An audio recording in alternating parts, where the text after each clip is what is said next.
So today in this video I want to do one thing, and that is to put Hall effect sticks into this controller. This is a video which I have wanted to make for probably more than a year at this point. If you are new to the channel, then I recommend checking out the video which I did about Hall effect sticks, which I installed in a different controller, which I still own to this day, and it still works perfectly fine. That is this controller. I put Hall effect sticks in this one probably about a year ago. I just did that as a experiment to see how Hall effect sticks works, since this was pretty new back in 2024. And I'm happy to say that this thing still works perfectly fine, and this is now my main controller. And this controller used to be my main controller, but I don't really like to use it anymore. I'm just not really used to it. So that's why I bought these Hall effect sticks a very long time ago. And these are different branded. I'm not sure about the brand. I'm pretty sure that you are supposed to combine these with a board on which you can calibrate the Hall effect stick accordingly. But those boards are not necessary anymore because there is a software available on which you can calibrate these. So I think the working of this should be pretty similar to the orange Hall effect sticks. And this is for example a orange Hall effect stick. I believe this one is for the PlayStation 5. And since I have owned this controller for probably over 8 years at this point and it has never been opened up, I thought I might as well give it a good service and replace the rumble motors, because those have not been working properly for a very long time. Main event is replacing these sticks, and while we're at it we will also service it. So yeah, this is the main controller. I'm pretty sure the model of this controller, it's a V2 controller, and I think the model is the JDM055, so it's the last revision DualShock controller, which also means in my experience that the USB port is pretty faulty on these revisions for some reason, so I might replace that. I have a few of these boards on which I did already replace the USB port, so I might just swap it while I'm at it. And yeah, I think we should just take the controller apart.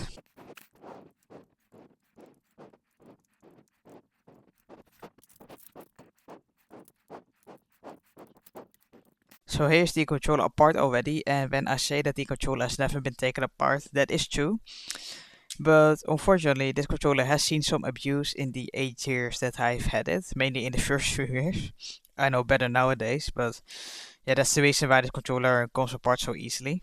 Normally you will see on never opened controllers that you need a bit more work before it will actually come apart. What is also good to know is that the analog sticks that are in here are the original Alps one, which is come for the factory. And they do actually work perfectly fine, but yeah, like I said, I don't really like the feel of it anymore. It's a bit rough compared to the Hall effect sticks. Yeah, I think it is worth it to just replace it and see how well it goes with the Hall effect sticks. I did that also for the other controller, and yeah, like I said, the sticks still work fine, so I hope that these ones also have a long longevity. So the first thing that we will do is desolder the rumble motors. And then, well, once we replace these sticks, then we will take care of the rumble afterwards.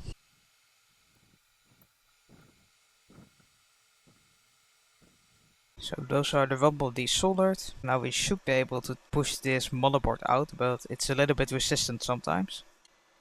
I think it's these rubber things which I had on the thumbsticks. I think that is preventing it from going through. There we go. So here is the main controller, and as you can see, it's a JDM055. Controller is not looking bad at all, actually. It's looking pretty decent. So I will grab the motherboard holder, and we will put the motherboard in here. And I think the first step I will do is to add some low melt solder to the analog stick pads, so that it will be very easy to remove it. Recently I got a new hot air station, the Etten 862D, but still the reason I still add low melt solder, although it's not really necessary, is because I am not familiar with how the temperatures work.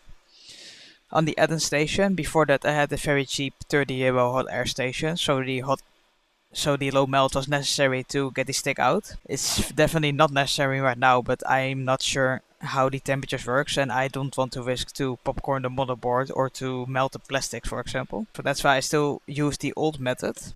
So here's the low melt. I might also add some fresh flux. Yeah, the low melt will make it very quick work. Should at least make it very quick work to get the analog sticks out of the motherboard. And if I'm lucky, I can get them out clean, so maybe I can reuse them in the future, just in case the Hall effect sticks fail for whatever reason.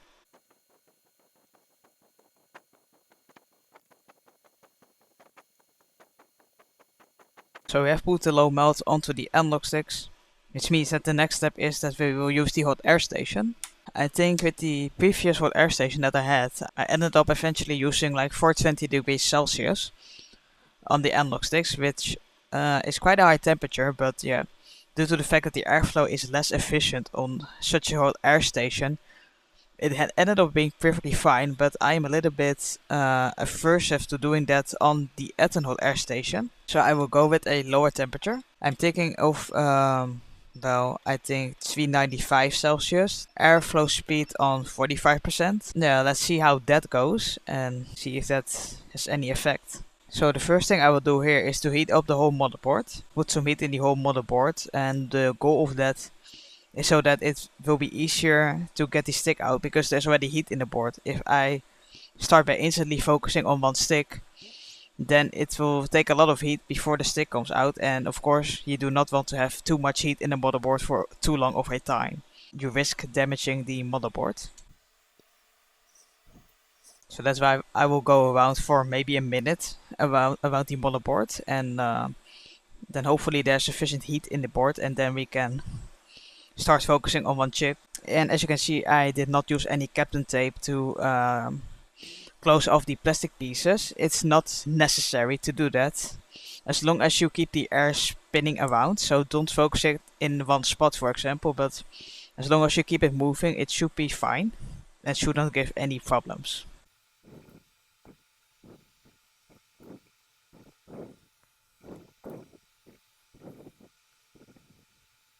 I think this is sufficient heat in the whole board, so now I will focus on one analog stick. And yeah, let's see how long it takes if the stick wants to come out quickly.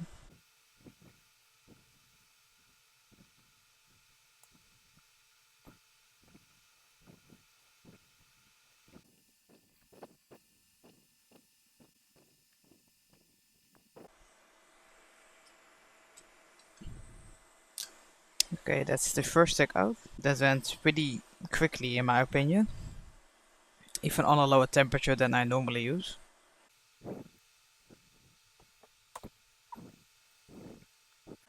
And once the stick is out, it's important that you work quickly with the heat that is still in the motherboard. So after this stick is out, I will quickly go to the soldering iron and probably the soldering wick, and we will just clear out the holes as soon as possible, because it's much easier when the board is warm in comparison when the board is relatively cold.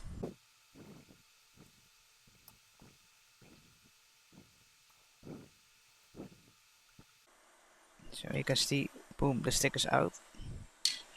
And that's it for the hot air station.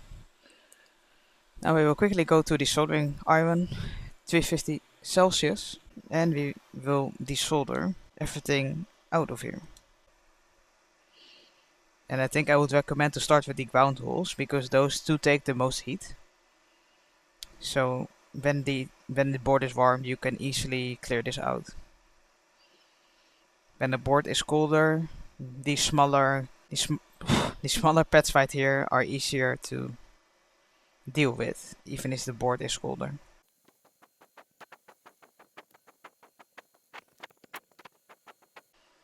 So I think that is all clear on that side. So now, of course, on the other side, the heat is probably long gone there. So what I might do for that is to get the hot air station again and put some more heat into the board, but on a bit of a lower temperature. So 300 degrees Celsius and the airflow speed 45%. First I will bring the heat on this side of the board so I can clean up the flux a bit easier. To which shout out to Joey Does Tech for providing the tip.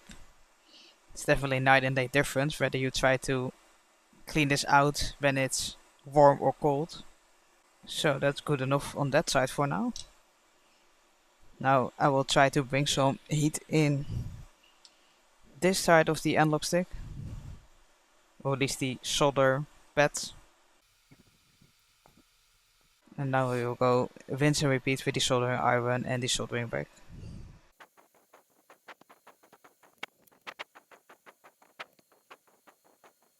Sometimes you have these holes which are a little bit more stubborn. So the first thing I will try to do then is to just heat up the soldering pad, no added solder, because the solder in here is most likely low melt, so I just hope the soldering tip is enough to burn it, or to melt it, and then go over it with a desoldering pump.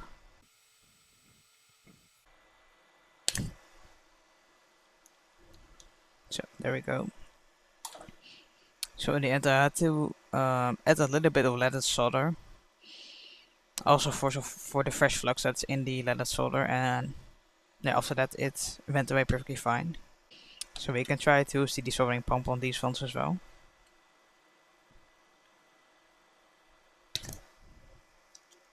Yeah, it's a little bit stubborn. I always switch around between the desoldering pump and the soldering wick. Sometimes one is better, sometimes the other one works better. It's a bit hit or miss for me. Here it just works very smoothly. That's why it's always good to have just both on the side. Different tools for different jobs and such. So there we go. So that's all nice and cleared out. So now we need to give this a bit of a clean. And again I will try and bring in some more heat. Again on 200 degrees Celsius with the ethanol air station. So this side is looking pretty clean, I think. So now let's turn it around. There might be some flux residue on the other side, so we can just clean that up with some IPA.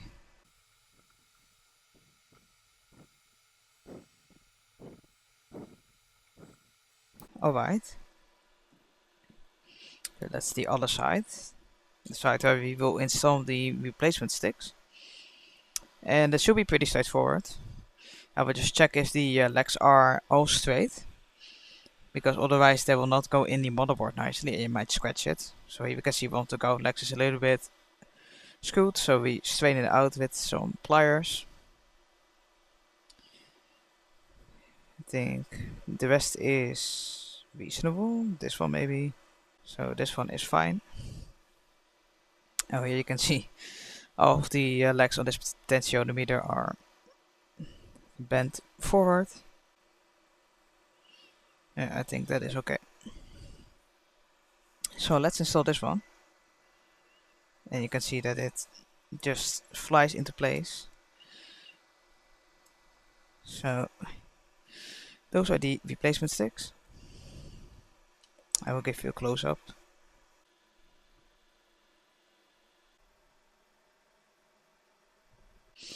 So the only downside of the sticks going in so smoothly is that there is barely any resistance between the stick itself and the motherboard. So that means that the stick might fall out very easily when I turn it around, or maybe it will almost fall out, so it will barely hold on.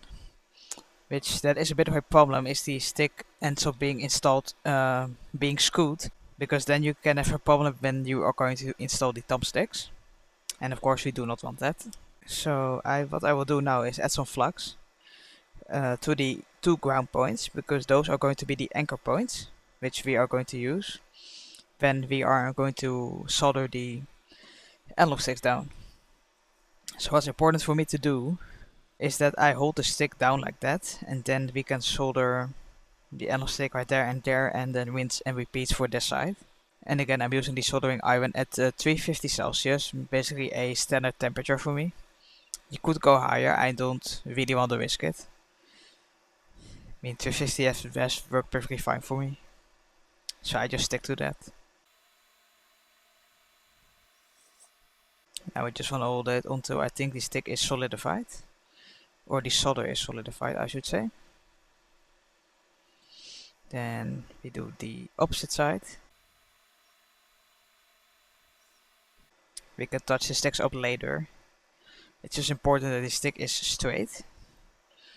which you can see that is the case right here. Yeah, I think that is basically the best the stick is going to get. And now we will need to do the same for the other side.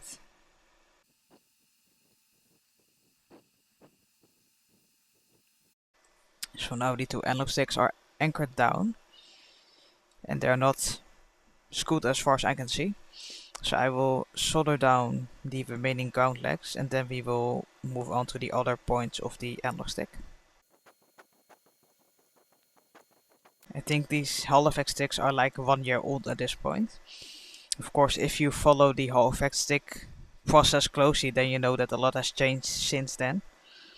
I personally was maybe a bit skeptical of the Hall effect sticks, essentially. So when they first came out, that's also why I want to make that video which I mentioned earlier, to see how good they hold up. But I gotta admit that so far the sticks have held up pretty well, and I'm pretty sure there are many new revisions coming out with the sticks. I think the most recent ones are on V5 or something. I mean, if you know more about Hall effect sticks than me, then leave it down in the comments below. I'm very curious about the process and what would be the nicest stick to buy today than last year. But I hope these ones will hold up well.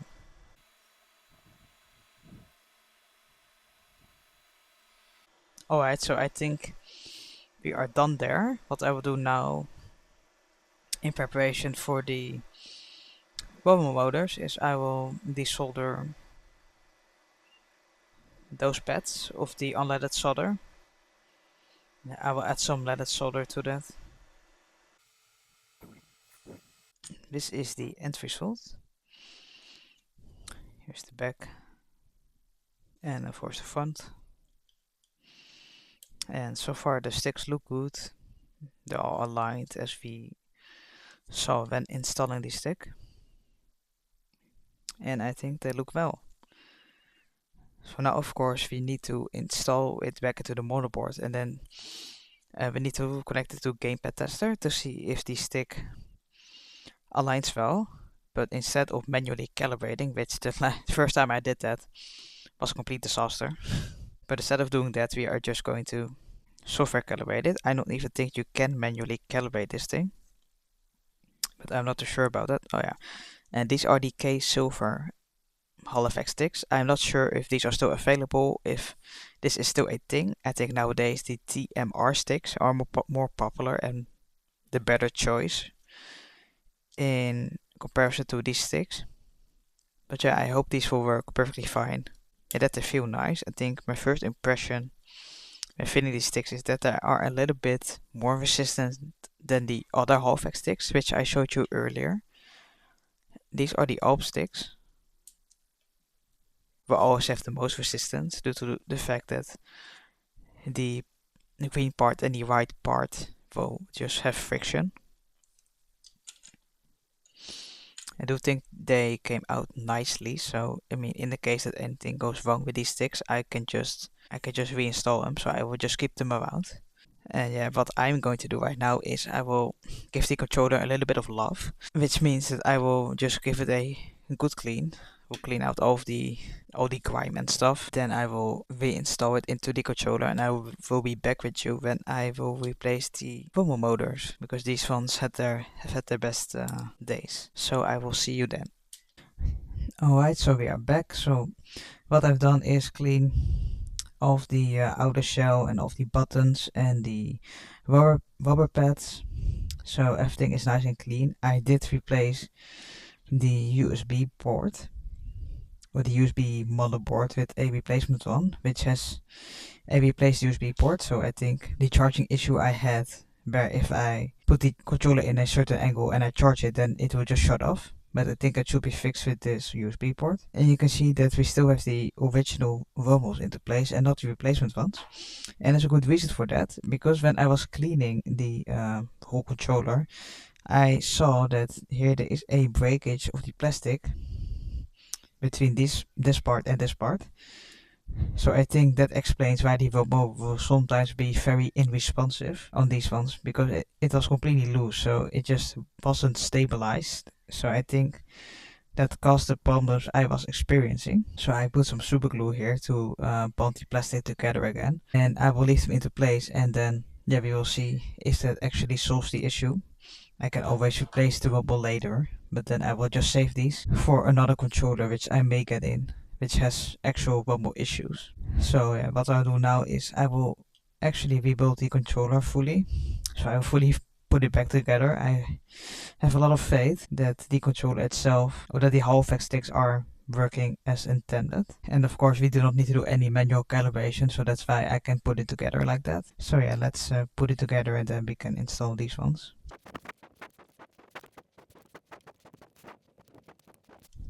So what I will do right now is I will get the motherboard screw and I will put it in already without the battery case, just temporarily, so that the motherboard is stabilized. And then it will be a little bit easier to get the rumbles installed into place.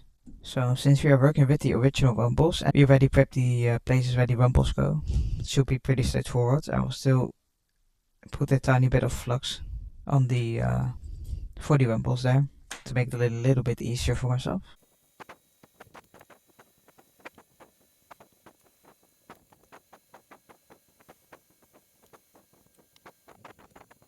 So here are the rumbles installed. You can see the leaded solder makes it look nice and shiny, which means that we only need to reinstall the back and the battery, of course, and then we can test it and see if the work that we did has been any good or not. So is the controller completely put together? So now let's test it on the computer. Alright, so the controller is connected, and as you can see on the screen, the left one is not that bad actually, it's pretty well centered. But the right one unfortunately has drift. I think the good news is that the stick itself is working, so hopefully that's good on the camera.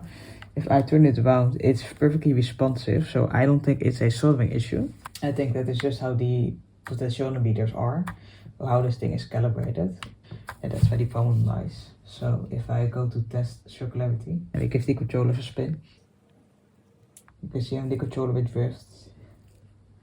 It's pretty bad on the controller that has less drift.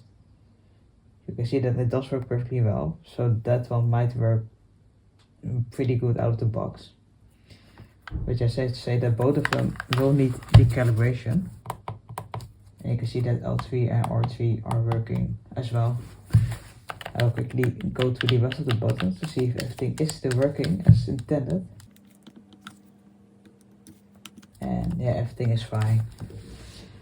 So I will switch browsers and then we can do the software calibration. So here we are on the calibration tool. I did not mention that in the previous section, but unfortunately my computer only has one USB port available, which I am using for the controller. So I am talking to the phone microphone right now, which means that the quality is a bit bad, or it's pretty bad actually, so I'm sorry for that, but I want to give you the information which I think is important. So here we are on the page that does the software calibration. So you can see all the information and production date from 2017, which checks out because I got this with the PlayStation 4 Slim in 2017. And yeah, the first thing you want to do is you want to calibrate the stick center before we calibrate the range. So we click on that and we start the calibration. Yeah, we need to first put the sticks in the top left corner. So you can see it on the screen on the right, top right, bottom left, then the bottom right. I think that is the last one. Then it says calibration successful. And as you can see, the sticks are now perfectly centered. And if we go into the gamepad tester, which I will open. So we go into the gamepad tester and I spin the sticks again. You can see that it is a bit better than before on the stick that had drift, but it's still not perfect, and that's because the range needs to also be recalibrated on both sticks, I think. If I look at it, I don't have my glasses on, so I need to zoom in a bit. So it's already an improvement, but of course you want it to be more perfect, so we go back to the calibration tool and then we will calibrate the range, which you need to spin the controller slowly so it can get the data it needs. I tend to do this a couple of times just to be sure that it is all going correctly. I think that is plenty, so let's see. You are kidding me. Okay, so this thing just disconnected as I was almost done with it. I have no idea how that happened, but let me repeat the steps which I just did for you, and then I will be back with you when these sticks are calibrated. Alright, so we are back, and now let's look at the controller or the analog stick that had the most problems with the range, or just with this in general. And you can see that it is pretty good, actually. I think only the left is maybe a bit too tight, so I might redo the calibration range from that one. On the left side it is also a bit problematic. Oh yeah, that is not good, actually. I mean, it needs a little bit of a error range, but this can definitely cause problems in game. So I will try a recalibration and see if that solves the issue. I mean, luckily this is only my own controller, but yeah, if this was a customer's controller, that would be a bit more problematic. So I mean, so far I definitely prefer the orange analog sticks which I've worked with earlier, and I have since installed in many other controllers. So I'm curious if this is now a bit better.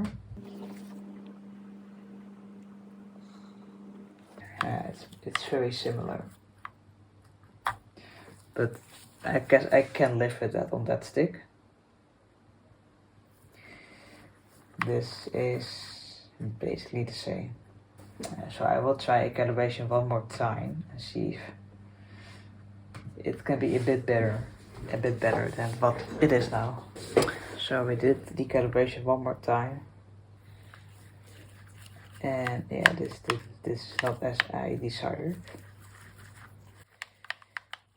Nope, not good, unfortunately. So I did not save that actually, so I will disconnect the controller. Okay, so let's try that again. Yeah, this is no good. Alright, so we recalibrated again. I think this is the best it has been so far for that stick. And yeah, this one is pretty decent as well. I mean, it's not perfect and it's definitely not how it is supposed to be. So since this is my own controller and I just use this as an experiment, I will be okay with these values. So I will save that onto the controller. But yeah, if this were a customer's controller, then I would not accept this. This is not shade to the stick, by the way. I mean, these are case silver sticks, I think it said. And these sticks are designed to be used with a little board in which you can make corrections. So, and I just wanted to test to see if the software calibration would have been sufficient, which the answer is for this stick, no. I mean, not fully. It also may depend on the sticks you have and on how worse the calibration is or how much calibration it needs. I think at this point I would not recommend you get these sticks. Also because of the fact you need to have a whole separate board installed. Instead I would just go with analog sticks which you can manually calibrate if it is really out of range. And then afterwards use the software to calibrate it further. That will be my recommendation at least. But yeah, so far I am happy with the installation and all that stuff. So the final thing we need to do is to see if the Hall effects actually work fine in gameplay on the PlayStation. So let's test that. So we have 3 devices on at the time.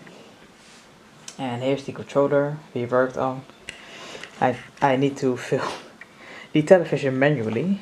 And I'm not even sure, and it doesn't really want to focus for some reason, so very annoying. I hope this is all visible. So we are in Tony Hawk 2, or Tony Hawk Pro Skater 1 and 2. And yeah, we will just go freescape and see if it works or not. So unfortunately I will need to play one-handed, so I apologize for the quality of this. This is absolutely terrible. But yeah, at least it's only about the analog sticks and not really about the rest of the buttons, since we already tested that. Okay, so let's start with the right analog stick, since that gave the most problems. So I'm now pushing it fully to the right. Now let go. Now the left, let go. Down, let go. then up, let go, and so far so good. You can see if I go, it works on all sides, and that doesn't cause any problem. And I will switch to the left analog stick, I think right here, so now fully to the left, seemingly working fine. Now let's go fully to the right, which is also working as intended. Now it's fully down, so we stop. Now fully forward, so we speed up. And yeah, I mean the analog is working fine. I don't really have a FPS shooter which I can play because I'm curious how it performs on there. But yeah, I don't think this controller is going to give me any issues. So I'm happy with the installation of them. I like the feel of the controller. It's very smooth. I hope I can show you that on the phone camera. But yeah, I'm not really using a lot of force here. But yeah, it's nice and smooth, and I think I really like it about the Hall effect sticks. So I will put the camera down. So compare the analog sticks with the one we did in a previous video, which, well, if you haven't followed me to that video, then definitely check it out. It's the most viewed video on the channel, so apparently pretty interesting to most people. If you go with this stick, I'm putting even less force on there, and it goes to the right for in this instance, and on this controller need to put a little bit more force for it to go to the right. So it's definitely a preference thing. I prefer these Hall effect sticks so far over these ones, but I will need to break them in a little bit, I think. So I will just use them in video games. I don't really have a shooter. I did recently play to The Last of Us with this controller, which was a fine experience and has worked really well for me. So I might go do another playthrough with this one, and maybe I can leave a comment after that to give a bit more detail about how I feel about these sticks and how they work for me, even if we have not installed it as intended, because, well, I say it once again, you need a little board which you can manually calibrate it. But yeah, I'm happy with this. I will not get these sticks in the future. I would probably either go with the orange Hall effect sticks, which I have already had, or I will go with the TMR sticks, because those seem to be very popular and seem to be working really good. Not sure what the difference is with the normal Hall effect sticks. Yeah, I think TMR seemingly is the most popular choice right now, but it's probably a little bit more expensive. But hey, seems to be working fine. I mean, if I was doing custom repair on a more regular basis, I would probably go with the TMR sticks, but I don't really get a lot of custom repairs. I mostly just buy faulty controllers and fix them, then resell them. So yeah, it's not really my side of business. To which I do tend to offer stick replacements on eBay. So if you are in the European Union, you can check out my eBay. There's also some stuff on there which I resell there. I think Xbox consoles and controllers, maybe some PlayStation 4 controllers you can find. And yeah, finally one video I got out of the way. I've been wanting to make this video for a very long time, but I think that concludes it. So the conclusion is that the controller is in working condition, but I need a bit more time to figure out if these sticks are able to stand the test of time and if they will be working fine also in the future. So yeah, thanks for watching this video. I hope it was of value of you. If it was, you can leave a like on the video, and maybe you can subscribe for more similar content. I do mostly repair videos on consoles and controllers, so if you're interested in that, you can subscribe only if you want to. Thanks for watching the video, and I will see you in the next one. Have a good day.